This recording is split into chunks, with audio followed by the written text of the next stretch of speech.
Colby, the number one question, and we appreciate you joining the Morning Rush, that Razorback fans have heading into this game in Stillwater tomorrow, is Cade Cunningham going to play? Now, I know he didn't play against Iowa State earlier this week on Monday night, and he didn't play, I think it was Baylor on Saturday that he didn't participate in. What's the latest you're hearing on his status in tomorrow's game against the Arkansas Razorbacks? Yeah, I mean, that's what everybody wants to know. Is Cade going to be on the floor? Obviously, Oklahoma State has been without him for the last two games, a loss to Baylor at home this past Saturday, and then they went up and beat up on a bad Iowa State team on Monday night. But like I said, that's a bad Iowa State team. That's not this Arkansas team that they're going to face tomorrow. I would be really surprised, guys, if Cade wasn't on the floor tomorrow. It's been a COVID issue with Cade. He came down with it, probably would have been about maybe 2.5 weeks ago. Oklahoma State had to cancel a game or two, and Cade, it's just taken him a little while to bounce back, I think. He was actually cleared from his COVID quarantine prior to that game against Baylor last Saturday, but he didn't play against Baylor or Iowa State. I don't know if you guys have any experience dealing with COVID. I got it myself about 3 weeks ago, and it takes your body a little while to bounce back, so I think that's really all it was with Cade. But I would imagine with the 5 days between the game against Iowa State and the game against Arkansas, I'd be pretty surprised if he wasn't on the floor tomorrow. Colby, I find the matchup between him and Moses, I don't know if they'll guard each other necessarily all tomorrow. That's just going to be so intriguing to me. This is former teammates at Montford that were on the best high school team, not only in the past decade, but some would say ever, based on the talent. Barnes, Moody, Cunningham, and others. I mean, all 5 starters go D1. When you watch them, Moses was fourth or fifth fiddle maybe in that starting lineup. Cade was first, obviously, potentially going to go number one. I've been watching mock drafts lately, and most have Cade Cunningham number one this upcoming draft. Do you think he's lived up to the billing so far at Oklahoma State? Yeah, I think he has. I think it was a little bit of a slow start to the season. I think that he was really trying to make sure that he wasn't hogging the ball. He didn't want to be, that guy who comes in as the star and just kind of takes over. He's really gone out of his way to make the guys around him better, and that's kind of his skill set. And kind of to what you were alluding to, I've really been looking forward to this game. The game against Baylor last Saturday, Oklahoma State fans kind of knew we were going to lose that one. The game against Iowa State on Monday, Iowa State's not very good. They were down several players. You kind of knew you were going to win that one. So the last couple games have kind of been duds. But now Arkansas comes to town, and, you guys know Arkansas's playing pretty good basketball right now. And I hope that we do get a lot of Cade Cunningham and Moses Moody guarding each other. That's a great matchup. Both the guys can shoot the three, good, not great. Both the guys are good free throw shooters, so you can't really bail yourself out with a foul and put them on the line. And both guys can really score the basketball. So I think the more we can get those two guys guarding each other, the better. When you look at this game, you see Oklahoma State, and they're averaging about 76, 77 points a game. Arkansas is just a point or two higher than that, so both teams in the same range. Is this the kind of game we should expect? Because that tends to lend that kind of tempo to Arkansas's edge. They need a game played at that pace generally to have a better shot to win. Is this a game you expect to be played in the upper 70s or 80s, or do you think defense will rear its head in this one tomorrow? Yeah, guys, I don't think defense will rear its head in this one tomorrow. I do think that it'll be a high-scoring game, and that's kind of what Oklahoma State fans have gotten used to, and what a lot of people enjoy about Mike Boynton at Oklahoma State is, yes, he does preach defense, and he wants that defensive identity for Oklahoma State, but they get the ball and they go. So I think it's kind of strength on strength because Oklahoma State, Isaac Likely can handle the ball, Rondell Walker, Avery Anderson, Cade Cunningham. Oklahoma State has several guys who can grab the rebound and just immediately take off. And I think we're going to see both teams try to get out and run quite a bit tomorrow. I haven't looked at the point total in this game yet, but I wouldn't be surprised if the point total in this game was up around 150, which is not something that you see just too often with college basketball. But I think both teams are going to run, and both teams have guys who can really score. When you look at Arkansas, you see Connor Vanover on the list, 7'3", that obviously stands out. How will Oklahoma State deal with the minutes that Vanover will have in this game tomorrow and dealing with his size and presence on the floor?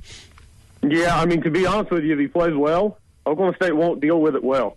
Oklahoma State has struggled against bigs this year. McCormick from Kansas came into GallagherIba Arena, and Oklahoma State ended up winning that game. But, Kansas turned to him with about 10 minutes left, down by 16 points, started feeding him the ball on every possession, and gosh, he must have scored 8 possessions in a row, it felt like, in GallagherIba Arena, and Oklahoma State just didn't have an answer. Now, I'll say this, the last 2 games with Cade being out, some other guys have had to step up, and the 2 major names that have stepped up have been Caleb Boone, who starts inside for Oklahoma State, and Matthew Alexander Moncrief, who's a true freshman, #1 player that came out of Canada a year ago. And he only goes about 6'7", 6'8", but he's a stout 6'7", 6'8", especially for a true freshman. And they each have had 20-point games in the last 2 times Oklahoma State's taken the floor. So the hope for Cowboy fans is that those guys have found some confidence and have kind of gotten their legs under them, but it's different when Cade gets out on the floor and the shot dispersion's different and everything. It's just not the same as going out and freewheeling it against Iowa State. So that's always a concern for Oklahoma State fans right now. Oklahoma State last year actually had a starting center, went about 7 foot by the name of Yorane, and was a good player, especially on the defensive end, and he decided in the offseason that he was going to transfer. So that was a big loss for Oklahoma State, and what happens inside is certainly a concern. Colby Powell with us at Pistols Firing here on the Morning Rush. Colby, I was there when Arkansas got swatted against Oklahoma State the last time these 2 teams faced in GallagherIba Arena. Just from your vantage point, from your perspective, from going to the games, how much is the atmosphere from taken away from that venue because of COVID and the lack of attendance? Yeah, I haven't gotten to go to much this year, but I was at that Kansas game a couple of weeks ago. Lucky me, right? Show up. Great game to be at, yeah. Yeah, and it's the game where they beat Kansas on the play of the year at the end of the game. But I tell you what, it's not the same. When I was a student at Oklahoma State about a decade ago, Kansas or Oklahoma would come to town, and that place would be 13,000 strong, going nuts. And it's not the same with 3,000, but it's not an empty place either. I mean, 3,000 people in an arena like that can get to making some noise. So I do think, I don't know how many crowds Arkansas has had to deal with in the SEC, what most of the schools are doing down there, but it will be something that Arkansas will have to deal with. And I think it's something that Oklahoma State certainly feeds off of. So it's not 13,000 strong. It's not the GallagherIba that I'm sure you've pictured that you've been to in the past. But it's still a pretty solid home court advantage with the 3,000 and change that they're able to get in there. Colby, let's switch the conversation to football. Arkansas and Oklahoma State have 4 total non-conference games coming up in the next 10 years. I think this is, with Stillwater and Fayetteville being so close to each other, I know these guys like to recruit a lot of the same players based on where they stand in the pecking order in their respective conferences. Can you foresee a scenario where these teams eventually face off against each other, home and home, every single year?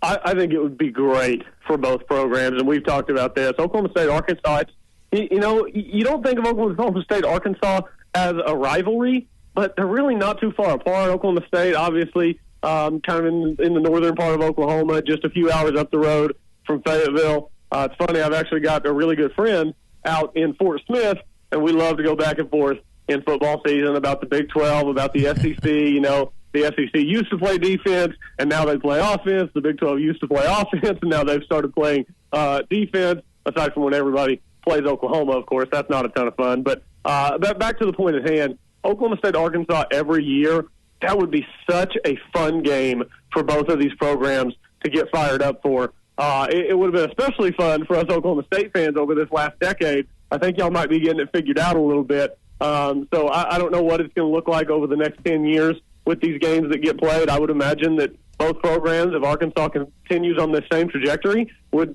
be pretty close over the next decade. So I'm looking forward to those matchups, and I hope they can make it a regular thing.